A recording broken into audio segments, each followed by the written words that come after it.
Okay, I just wanted to update you real quick. Before, I only had one direction that was working properly. I got left and right going.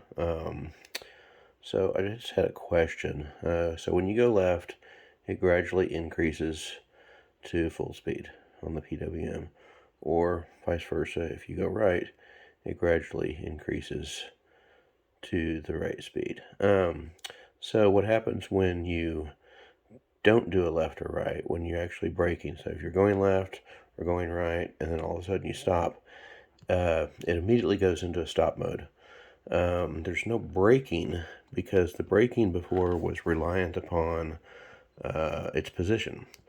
So since there is no position feedback, you can't do the dynamic braking in order to apply the braking. So I was wondering what we should do, or if you want me to do, instead of just an abrupt stop.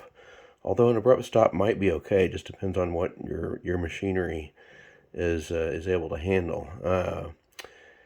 You could have a secondary, like when you instead of a hard brake, a hard stop, it ramps down. So obviously when you're going up to speed, there's your ramp up. You can see it on the scope. It takes a few seconds for it to actually ramp up to full speed, but then it stays at full speed.